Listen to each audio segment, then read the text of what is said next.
Why this story matters. Stories like this remind us that improvement often comes through small, steady efforts.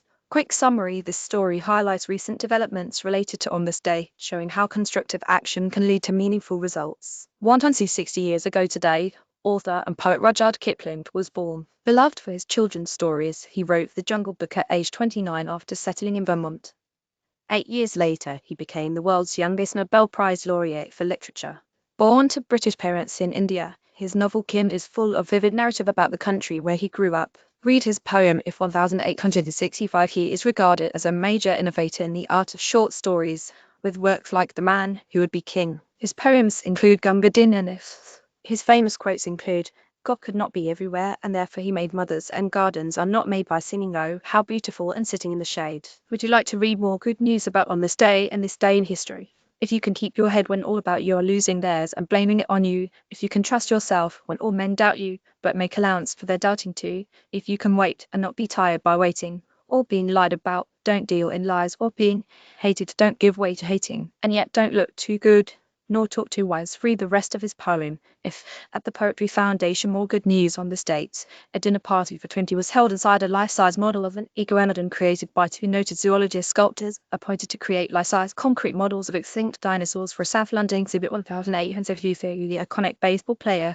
Sandy Koufax, believed by some to be the greatest pitcher of all time, turns 8th today. 1965, United Auto Workers staged their first sit-down strike. 1976, Wayne Gretzky scored his 50th goal in 39 games, still a National Hockey League record. 1978, and Israel and the Vatican established diplomatic relations. 1968, between women's college basketball. Top-ranked University of Connecticut completed a 90-game winning streak. 2010, Wayne Zone. 10 years ago today, American astronomer Edwin Hubble announced the existence of other star systems beyond our own Milky Way galaxy. Using the powerful new 100-inch telescope in Southern California, he studied the spiral nebulae Andromeda, which was a fuzzy patch of light generally thought to be clouds of gas or dust.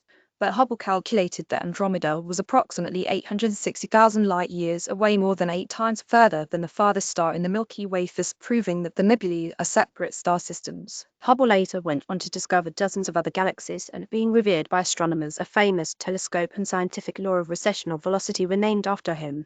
15 years ago today, the American author, recordist, and expatriate Paul Bowles was born. Living in Tania, Morocco, for 47 years, Bowles would publish several books, including the critically acclaimed The Sheltering Sky, set in French North Africa, through which he travelled extensively. He was just one of so many Europeans or Americans who saw the vast emptiness of the Sahara and the simple day-to-day life of its inhabitants as impossibly romantic and liberating.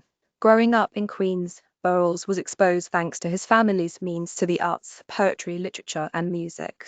Buying his first book of poetry at age 11, he had one accepted for publication in the periodical Transition, which also published the likes of James Joyce, Gertrude Stein, and others. In 1940, Bowles received a contract to write his book, The Inspiration, for which he drew on travels alone through the Algerian Sahara. The publisher rejected it at first, and Bowles even had to send back his advance until it started selling big elsewhere. In the New York Times, playwright and critic Tennessee Williams commented that the book was like a summer thunderstorm, pulsing with interior flashes of fire.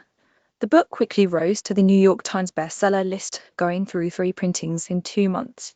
Another large slice of Bowles' life was when, under commission by the Library of Congress, he went across all of Morocco recording the traditional music stylings of the various ethnic groups: Berbers, Amazigh Arabs, and Jews. He also translated many Moroccan authors into English, such as Mohammed Chowdhury. A collection of Bowles' travel memoirs from Morocco, Algeria, Sri Lanka, India, and other nations is available on Kindle and is deeply inspiring.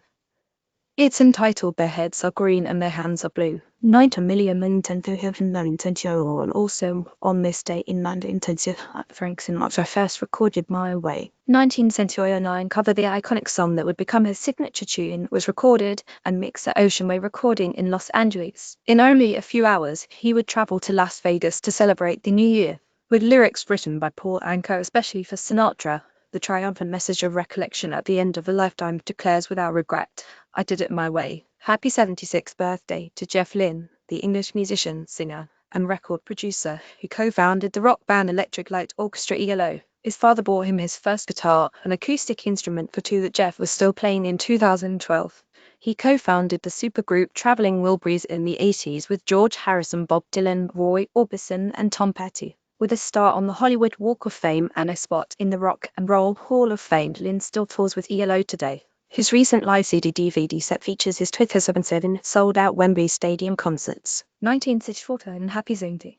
8th birthday to Patti Smith, the Chicago-born singer-songwriter, author, poet, and visual artist. Her debut album Horses became highly influential in the New York City punk rock movement. Dago Oliver, CC licensed her cover version of Gloria Became Man.